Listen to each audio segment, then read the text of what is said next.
Jammu and কাশ্মীৰৰ পেহেলগামত সংঘটিত হৈ যোৱা যি ভয়াৱহ হত্যাকাণ্ড, সেই হত্যাকাণ্ডৰ ফটো ভিডিঅ' চাই পেলাই সঁচাকৈয়ে মনটো বৰ ভাগি পৰিছে। আৰু ইমান এখন সুন্দৰ ধুনীয়া ঠাই কাশ্মীৰ, য'ত আমিও এদিন যাম বুলি ভাবি আছিলোঁ সপৰিয়ালে সবান্ধৱে। এনেকুৱা অনুভৱ হৈছে চাগে সেই সময়ছোৱাত ময়োতো থাকিব পাৰিলোহেঁতেন, মোৰ স্বামীওতো থাকিব পাৰিলেহেঁতেন, আৰু তেতিয়া মোৰ অনুভৱ কেনেকুৱা হ'লহেঁতেন। সেই যে ছোৱালীজনীৰ ভিডিঅ'টো ইমান বেছি ভাইৰেল হৈ আছে, তাত মই কেনেবাকৈ নিজক বিচাৰি পাইছোঁ আৰু মনটো একেবাৰে শুকাই গৈছে। আজিৰ দিনতো এনেকুৱাকৈ সন্ত্ৰাসবাদীয়ে আমাক আক্ৰমণ কৰিবলৈ সুবিধা লাভ কৰিছে, সুবিধা পাইছে। আমি ভাৰতবৰ্ষত ইমান শক্তিশালী হিচাপে আমি উঠি আহিছোঁ, তথাপিও এনেকুৱা ধৰণৰ সন্ত্ৰাসবাদ এতিয়াও নিপাত যোৱা নাই।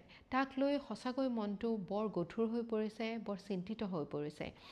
এই ক্ষেত্ৰত আমাৰ দেশৰ যি চৰকাৰ আছে, তেখেতসকলে চৰকাৰত যিসকল লোক আছে, তেখেতসকলে অতি শীঘ্ৰে আমাৰ সন্ত্ৰাসবাদীসকলৰ ওপৰত কাঢ়া ব্যৱস্থা ল'ব বুলি আশা ৰাখিছোঁ।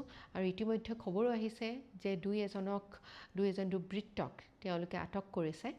আৰু সেই ক্ষেত্ৰত যিসকলে এই কামত এতিয়া দেহে প্ৰাণে লাগি আছে, সন্ত্ৰাসবাদ যাতে আমাৰ দেশৰ পৰা একেবাৰে নোহোৱা হৈ যায়, তেখেতসকলকো ধন্যবাদ জনাইছোঁ। আৰু লগতে যিসমূহ পৰিয়ালে নিজৰ প্ৰিয়জনক হেৰুৱাইছে, তেখেতসকললৈ সমবেদনা জ্ঞাপন কৰিছোঁ। এই যেন ভয়াৱহ কাণ্ড, এনেহেন ভয়াৱহ কাণ্ড আকৌ কেতিয়াও আমি শুনিবলৈ নাপাওঁ, দেখিবলৈ নাপাওঁ, তাৰেই মনত আশা পুহিছোঁ।